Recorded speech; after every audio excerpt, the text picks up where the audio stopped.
Hello, এই ভিডিওতে আমি এই মেকআপটাই ক্রিয়েট করে দেখিয়েছি। তো স্টেপ বাই স্টেপ শিখে নেওয়া যাক। প্রথমেই রিকোডের একটা স্প্রে নিয়ে নিয়েছি, এটা গ্রিপ স্প্রে ছিল, অ্যাজ এ টোনার হিসেবে আমি ইউজ করেছি। তারপরে আমি সুইস বিউটির এই হাইলাইটারটা ইউজ করেছি। তো এটা ময়শ্চারাইজিং টাইপের, সেই জন্য আমি আলাদা করে কোনো ময়শ্চারাইজার লাগাইনি, নইলে আরও বেশি হেভি হয়ে যাবে। তো এটা দিয়েই হয়ে গেছিলো।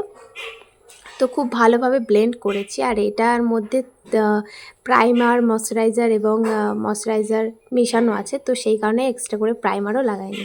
তো এখানে মার্সের আমি একটা 7 নাম্বার একটা ফাউন্ডেশন নিয়েছি, আর দুটো ফাউন্ডেশন নিয়েছি। একটা হচ্ছে জিরো ব্লেন্ড আর একটা হাই কাভারেজ। তো এই হাই কাভারেজটা একটু ডার্ক আমার স্কিন টোনের থেকে, আর ওটা অনেকটাই লাইট। তো আমি দুটোকে মিক্স অ্যান্ড ম্যাচ করব। তার আগে এই যেটা আমার স্কিন টোন থেকে ডাউন, সেটাকে নিয়ে আমি একটু কারেক্ট করে নেব আমার যেখানে প্রয়োজন আছে। খুব একটা করার দরকার নেই, হাত দিয়ে প্রথমে করেছি যাতে খুব একটা হেভি প্রোডাক্ট না লাগে। আমি খুব একটা হেভি বেস কিন্তু বানাইনি, একটু সিম্পলের মধ্যেই রেখেছি। খুব একটা কিন্তু মোটা বা খুব একটা লেয়ার নেই। তো আমার এই ফোরহেডে এগুলোতে একটু পিগমেন্টেশন আছে, তো সেইখানগুলোতে আমি করেছি। এখানে কিন্তু আমি আলাদা করে কনসিলার দিইনি, কেননা এটা অনেকটা মোটা একটা ফাউন্ডেশন, তো সেই কারণে আমার প্রয়োজন হয়নি।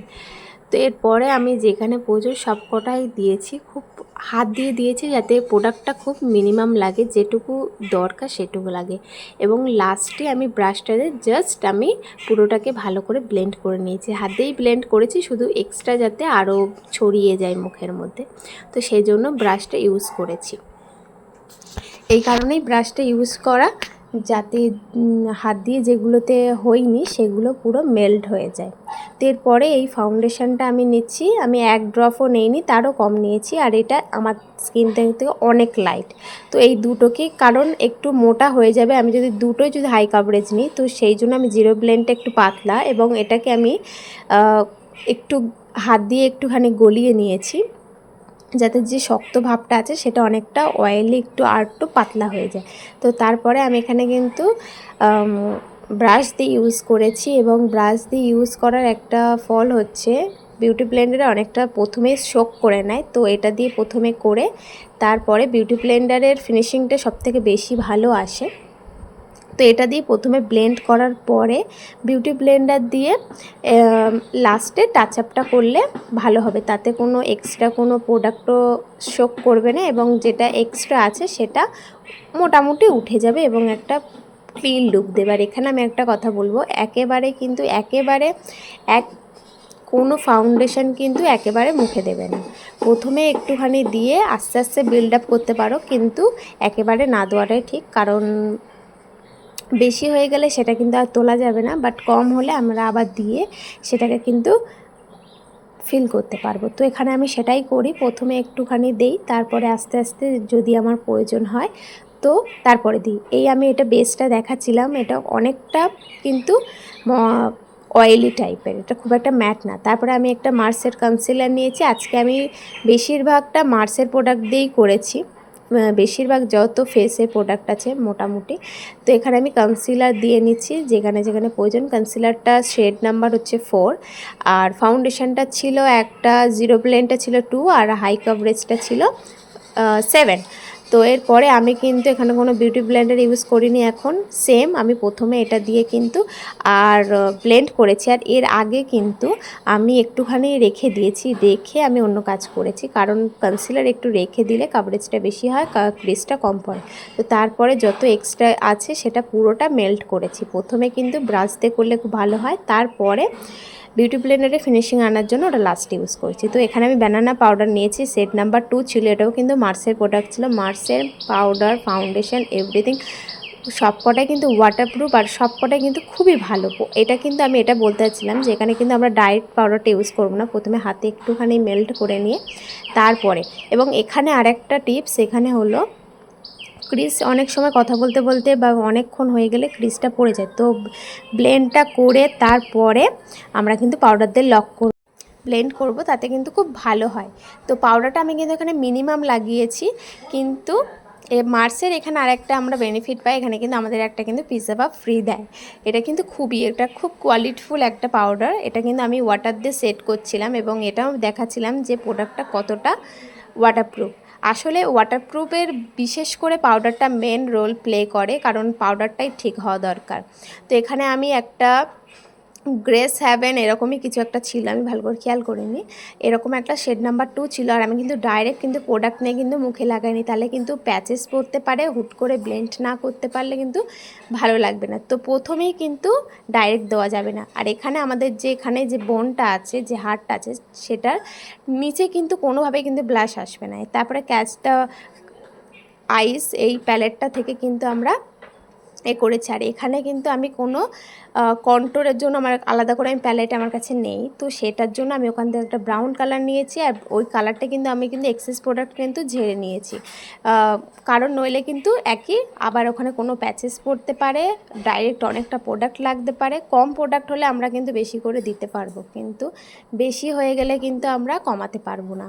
কমাতে পারলেও কিন্তু সেই জিনিস আমরা হয়তো পাউডার দিয়ে ওর ওপরে করতে পারি, কমাতে পারি, কিন্তু সেই ফিনিশিংটা দুবার আর আসবে না। এবং পুরোটা নিয়ে আমি কিন্তু মার্চ করে দিয়েছি যাতে কোনো হার্শ লাইন না বোঝা যায়। আমি কিন্তু খুব একটা কন্ট্রোল করি না, শুধু নাকে আর জাস্ট একটুখানি আমি মুখের একটা স্ট্রাকচার দেওয়ার জন্য একটুখানি করি, বেশি করি না। যাদের প্রয়োজন তারা করবে, যাদের প্রয়োজন নেই তারা স্কিপও করতে পারো। আমি খুব একটা করি না, জাস্ট নোজের জন্য একটু করেছি। আর এখানে আইব্রোটা সেট করার পর আমার চোখ কিন্তু প্রচুর, লিডটা কিন্তু প্রচুর অয়েলি। তো এখানে আমি একটা টিপস দেবো, যাদের চোখ প্রচণ্ড অয়েলি তারা কিন্তু কোনো কারণে যদি পাউডারটা একটু কম দাও তাহলে কিন্তু আইশ্যাডো পুরো কিন্তু মেল্ট হয়ে যাবে, আইশ্যাডো কিন্তু পুরো গলে যাবে। তো ওখানে কিন্তু ওয়াটারপ্রুফ একটা আইলাইনার, যেটা অয়েলকে কন্ট্রোল করে, সেরকম একটা কিন্তু পাউডার লাগবে। তো এখানে সব থেকে রিজনেবল প্রাইসে আমি বলবো মার্সেরটায় যেতে পারো। মার্সেরটা ভীষণ ভালো, ওয়াটারপ্রুফ কাজ করে। তো এইখানে আমি বলছিলাম আমার যেমন হুডেড আইস, তো এখানে আমার যে হাড়টা রয়েছে সেটার কিন্তু সামান্য ওপরে আমাদের ট্রানজিশন কালারটা যাবে, বেশি ওপরে গেলে কিন্তু হুডেড আইসে একদম ভালো লাগবে না। এইখানে কিন্তু সব থেকে মেন জিনিস, একদম খারাপ হয়ে যাবে পুরো মেকআপ, পুরো আই মেকআপটা। তো এখানে একদম আমাদের যে হাড়টা আছে সেটার একটুখানি ওপরে যাবে, একদম পুরো লিডে দেবে না। হুডেড আইসে এমনি যে কোনো আইসেও খারাপ লাগে, বাট হুডেড আইসে বেশি খারাপ লাগে। তারপরে হুডেড আইসে একটা কাজ করবে যে একদম একটু ডার্ক কালার, যে টোনেই কাজ করছো, যে যে কালার মানে এর থেকে, সেটারে একটু ডার্ক কালার শুধু একদম আউটার কর্নারে দেবে, ব্যাস ব্যাস। এর থেকে কিন্তু বেশি কিছু একদম করলে কিন্তু হুডেড আইস একদম খারাপ লাগবে। তো একদম সিম্পল রাখার চেষ্টা করবে, দেখবে হুডেড আইসগুলো খুব সুন্দর লাগবে। আর এখানে গ্লিটার দিলে কি হয়, হুডেড আইস না অনেকটা একটু বড় লাগে, যেহেতু লিডটা অনেকটা পপ আপ হয়, অনেকটা শাইন করে, তো সেই কারণে। তো এখানে আমি প্রথমে একটা গোল্ডেন বলবো না, ওটাকে কপার টাইপের একটা শিমার নিয়েছিলাম, তারপরে আমি গোল্ডেন নিয়েছি এবং তার একদম সামনে নিয়েছি একটু লাইট কালারের হাইলাইটার বা শিমার। এটা কিন্তু অ্যাজ এ হাইলাইটারও ইউজ করা যায়। তো তারপরে এখানে কিন্তু আমি মার্সের হাইলাইটার নিয়েছি, এই দুটো শেড আমি ইউজ করব আমার স্কিন টোনে। এখানে কিন্তু ফেয়ার স্কিন টোন, পিঙ্ক সব কিছু রয়েছে। তো তারপরে মার্সের আমি একটা ফিক্সার ইউজ করেছি, মার্সের ফিক্সার অসাম, খুব সুন্দর।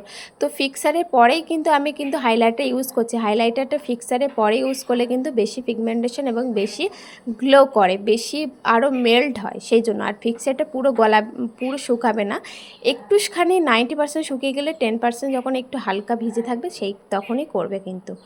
আর অনেক ভিজের সময় করবে না, তাহলে কিন্তু মেকআপটা কিন্তু নষ্ট হয়ে যাবে। একটুখানি 90% হয়ে গেলে তারপরেই কিন্তু হাইলাইটারটা ইউজ করবে। তো আমার এখানে কপালটা ছোট বলে আমি কিন্তু মিডলে দিয়েছি, যাদের কিন্তু কপালটা খুবই বড় তারা কিন্তু আমাদের আইব্রোর ওপরে দুই সাইডে দেবে। তারপরে কিন্তু এখানে আমি একটুখানি লিপ বাম দিয়ে দিচ্ছি। এবং আমি কিন্তু এখানে কোনো ধরনের লিপ লাইনার ইউজ করব না, আমার কাছে, আমি যাদের কাছে নেই তারা এই টিপসটা ফলো করতে পারো। তো ওটা আমি কিন্তু আগেই দিয়ে দিয়েছি, যাতে আমি আইলাইনার পরার আগেই যাতে আমার লিপটা একটুখানি ময়শ্চারাইজ হয়ে যায়। তো তারপরে এখানে কিন্তু আমি আইলাইনার দিয়েছি। আইলাইনার হুডেড আইসে কিন্তু একদম মোটা করে দেওয়ার চেষ্টা করবে না, ইনার কর্নারটাকে একটু সুন্দর করবে, বেশি টানবে না, আমার মতে বলে বেশি না টেনে বেশি সুন্দর লাগে একটুখানি গোল রাউন্ড টাইপের চোখটা লাগে, সেটা কিন্তু বেশি ভালো লাগে। তো এখানে কিন্তু ইনার কর্নারটা খুব ভালো করে কিন্তু ড্র করবে, আর খুব একটা মোটা করার দরকার নেই, একদম সিম্পল রাখবে, সেটা কিন্তু সব থেকে বেশি ভালো হবে। তো এইখানে আমি একটুখানি টেনেছি সামনের দিকে, বেশি টানেনি। আর পুরো চোখে কিন্তু কাজল দেবে না, কাজলটা অ্যাভয়েড করলে মামার মতে বলে বেশি সুন্দর হয়। শুধুমাত্র সামনের ওই জায়গাটা যেটা আমি দিচ্ছি ওইখানটা একটু দিলে বেশি ভালো হয়, তাহলে কিন্তু হুডেড আইসের লুকটা পুরো মানে চেঞ্জ হয়ে যায়, দারুণ লাগে, যেটা আমার মতে বলে। তো আমি সেই কারণে সেম জিনিসটা করেছি দেখো। তো এরপরে কিন্তু আমি খুব ভালো করে মাস্কারা দিয়েছি, মাস্কারাটা কিন্তু দিতে হবে, মাস্কারাটা দিলে কিন্তু চোখটা আরও সুন্দর লাগে। তো আমি এখানে মাস্কারাটা দিয়েছি দেখো। মাস্কারাটা দেওয়ার পরে এরপরে কিন্তু আমি লিপ লাইনার, যাদের কাছে নেই তারা এই টিপসটা ফলো করতে পারো। লিপ লাইনারের থেকেও কিন্তু এই পাউডার দিয়ে সেট করে যদি আমরা করি আরও বেশি সুন্দর হয়। দেখো এখানে প্রথমে আমি একটা মেরুন টাইপের কালার নিয়েছি, তো সেটাকে খুব ভালো করে আমার যে বর্ডারগুলো রয়েছে, যে আমাদের ন্যাচারাল যে লিপ লাইন রয়েছে সেই লিপ লাইনে কিন্তু আমি দিয়েছি। তো সেটা দেওয়ার পরে কিন্তু খুব ভালো করে কিন্তু মিক্স করে নিতে হবে। তারপরে এখানে আমি হাত দিয়ে কিন্তু মিক্স করে নিয়েছি।